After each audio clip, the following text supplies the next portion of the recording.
పురోగతి ఉంది. మరి కక్షపూర్వకంగా ప్రభుత్వం మీద మరి అధికారంలో లేని ప్రభుత్వం మీద ఆయన చేస్తున్న చర్యలు ఉన్నాయి. కానీ సుగాలి ప్రీతి కేసులో ఎటువంటి పురోగతి లేదు అన్నా. ఎటువంటి పురోగతి లేదు అని మళ్లీ మేము విజయవాడలోకి వెళ్లి అన్నగారిని పవన్ కళ్యాణ్ గారిని కలవడం జరిగింది. పవన్ కళ్యాణ్ గారు చెప్పారు, ఇంకా మేము ఈ కేసులో చేసేది ఏమీ లేదమ్మా, అప్పుడే అన్ని కేసులో తారుమారైపోయాయి, డిఎన్ఏలు కూడా మారిపోయాయి, రిపోర్ట్స్ అన్ని మారిపోయాయి, ఇప్పుడు నేను పోయి రిపోర్ట్స్ ని కలెక్ట్ చేయలేను కదా అని ఒక ప్రెస్ మీట్ లో చెప్పడం జరిగింది అన్నగారు. మరి అదే రిపోర్ట్స్ మేము 2019లో మీరు ఓడిపోయినప్పుడు చూపించిన రిపోర్ట్సే కదన్నా ఇప్పుడు కూడా ఉండేది. జరిగినది ఎప్పుడు 2017 నుంచి మీరు నిజంగా చెప్పారు తారుమారయ్యాయని. అవును, తారుమారయ్యాయి. ఎప్పుడు జరిగాయి? 2017 నుంచి 2019లో తెలుగుదేశం పార్టీలో మీ ప్రభుత్వంలోనే మరి జరిగాయని ఆ రోజు కూడా మీకు చూపించాను. ముద్దాయిలు టీడీపీకి సంబంధించిన వాళ్ళని మీకు ఫోటోలతో సహా రుజువులతో సహా చూపించాను. అమ్మా అవేం కాదమ్మా, నేను చేస్తానని మాట ఇచ్చిన మీరు మరి సుగాలి ప్రీతి కేసు ప్రతి ఒక్క ప్రస్తావనలో మీరు ప్రస్తావించి మీరు గద్దె ఎక్కిన తర్వాత డిప్యూటీ సీఎం గారు అయిన తర్వాత కనీసం సుగాలి ప్రీతి కేసు ఏం చేశారన్నా అని మేము అడుగుతున్నాం. మరి అదే అడిగితే నా మీద మూకు దాడి చేపించారు జన సైనికులతో, వీర మహిళలతో, మరి వాళ్ళ ఇన్ఛార్జీల మినిస్టర్లతో, మంత్రులతో, గాద వెంకటేశ్వరరావు గారు లాంటి వాళ్ళతో నా హ్యాండిక్యాప్నెస్ ని, నా అవిటితనాన్ని మీరు ఎత్తి చూపించారు, నా కులాన్ని మీరు ఎత్తి చూపించారు. కానీ నేను ఏ దానికి భయపడలేదన్నా.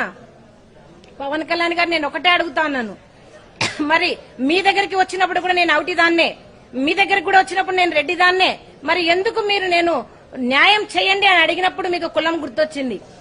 ఎందుకు మీరు న్యాయం చేయలేరు, మీరు చేయలేకపోతున్నారు అడిగినప్పుడు మీరు మరి నా అవిటితనాన్ని మీరు బయటికి తీసుకురావడం జరిగింది. అంటే అప్పటి వరకు మీరు చెప్పిన మాటలన్నీ, ఇచ్చిన హామీలన్నీ డొల్లనా చెప్పండి.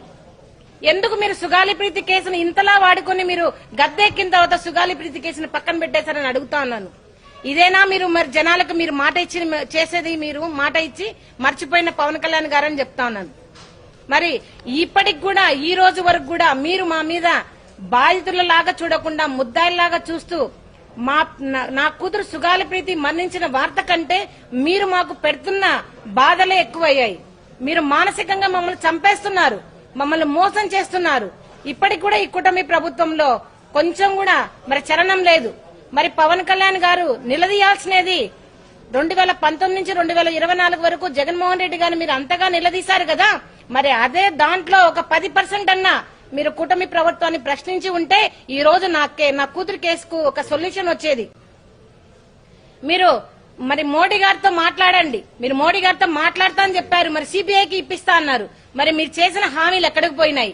ఎందుకు మీరు సుగాలి ప్రీతి కేసును ఇంతగా మీరు మోసం చేయాల్సి వచ్చింది? కేవలం మీరు డిప్యూటీ సీఎం రాజకీయాల కోసమే మీరు సుగాలి ప్రీతి కేసును వాడుకొని మమ్మల్ని మోసం చేశారు. మీరు ఇప్పుడు ఒప్పుకోండి, మీరు సుగాలి ప్రీతి కేసును వాడుకొని మాత్రమే మీరు డిప్యూటీ సీఎం అయ్యారని ఇప్పటికైనా మీరు ప్రెస్ మీట్ పెట్టి చెప్పండి. అన్నా మేము ఏ ఆస్తులు అడగడం లేదు, మేము ఏ హోదాలు అడగడం లేదు, మేము ఏ సీట్లు అడగడం లేదు. కేవలం మీరు పిలిపించుకొని 2019లో మాట ఇచ్చారు, అమ్మ మేము చేస్తాము, మీ కేసుకి న్యాయం చేస్తాము, ఫస్ట్ కేసు సుగాలి ప్రీతి కేసే అన్నారు. కానీ ఇప్పటి వరకు 24 నెలలు గడిచినా కూడా మీకు అసలు కొంచెం కూడా చలనం లేదు. ఎందుకు పవన్ కళ్యాణ్ గారు మీరు ఆడపిల్లల విషయంలో ఇంతగా మీరు మోసం చేస్తున్నారని అడుగుతా ఉన్నాను. మరి